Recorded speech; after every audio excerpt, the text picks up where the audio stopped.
If you've followed me for a while now, you know I often talk about women's health, hormones, and strength training. But my work has always been about longevity and metabolic health for both men and women. Today, we're shifting focus and talking about testosterone. It's a topic many men hesitate to bring up. It can feel uncomfortable and sometimes even taboo, but it shouldn't be. Testosterone is a hormone. It's part of normal physiology, and it plays a meaningful role in energy, muscle mass, metabolic health, sexual health, bone density, and overall well-being. When we avoid the conversation, we miss out on opportunities to address real health concerns.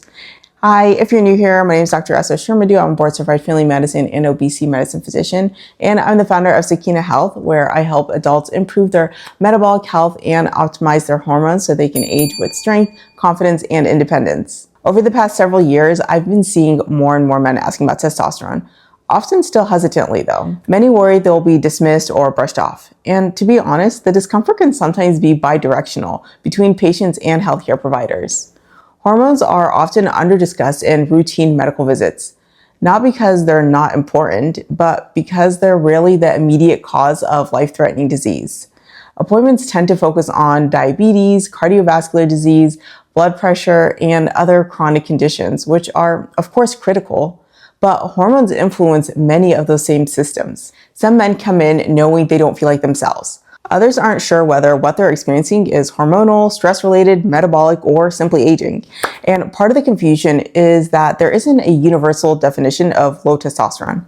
Different labs use different reference ranges, different medical organizations use different cutoff values, even international standards vary. So a man may have his testosterone checked, be told it's normal, and still feel unwell. But that doesn't mean his symptoms aren't real or that he doesn't qualify for testosterone replacement. It means a number alone doesn't tell the whole story, especially when there's no clear consensus on what normal is. Furthermore, it's the free testosterone that we really need to focus on, because proteins like sex hormone binding globulin affect how much testosterone is actually available to tissues. We also consider age, body composition, sleep, stress levels, metabolic health, and fertility goals. Testosterone therapy isn't a casual medication. It's typically a long-term, lifelong medication. You can certainly come off of it, but you will return to feeling like how you felt before you started. Coming off of it can be difficult and unpleasant. Therapy also requires ongoing lab monitoring, and it can suppress sperm production, which is critical to discuss if fertility is a goal. At the same time, lifestyle absolutely matters too. We know that reducing excess body fat can significantly improve testosterone levels. We see this in men who've undergone bariatric surgery and those who have lost with diet and exercise. Studies show that a 10% reduction in body weight increases testosterone levels by about 85 nanograms per deciliter. Weight loss of 15% can increase testosterone levels by 250 nanograms per deciliter, which is very significant.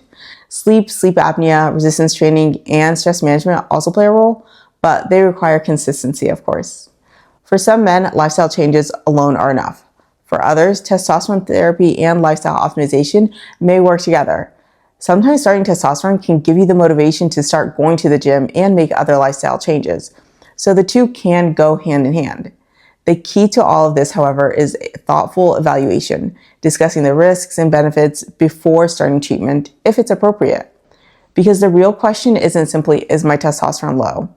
A better question is, how much are my testosterone levels contributing to the symptoms I'm experiencing? It's rarely just testosterone in isolation. And from what I've seen clinically, it's usually testosterone plus lifestyle. So this includes body composition, sleep quality, especially the later half of your sleep, stress levels, metabolic health, and training patterns. Testosterone therapy may improve energy and motivation for some men, which can make lifestyle changes more achievable, but it is not a substitute for those changes. And while it can have profound positive effects, unfortunately, testosterone alone isn't a magic pill. You can't start testosterone and expect it to solve every issue or suddenly make you feel completely optimized without addressing those fundamentals. So, what does responsible testosterone care actually look like? It starts before any lab is drawn. It starts with a conversation. What symptoms are you having? What concerns brought you in to begin with? What are your health goals? What are your life goals? Do you want to preserve strength as you age? Do you want to maintain independence? Do you want to stay active with your children or your grandchildren? Your long-term vision matters. Fertility matters. After that conversation, we evaluate labs, not just total testosterone, but free testosterone, sex hormone binding globulin, estrogen levels, red blood cell count, cholesterol levels, and other markers that give us a broader picture of your health. And it's important to mention estrogen here really quick. Many men assume that estrogen levels should always be suppressed, but estrogen plays an important role in men, including in libido, bone health, and cardiovascular health. Automatically blocking estrogen without indication can create new problems. Not everyone on testosterone needs an estrogen blocker. Care must be individualized. Once labs return, we look at the full picture, not just your numbers, but your numbers, your symptoms, and your goals. For some men, testosterone therapy may be appropriate. For others, alternative approaches that support your body's own natural testosterone production may be considered. And for many, lifestyle optimization remains foundational. These cannot be ignored. People are often looking for shortcuts or aggressive protocols, and I get it. When we have a problem or don't feel well, we want it fixed right away.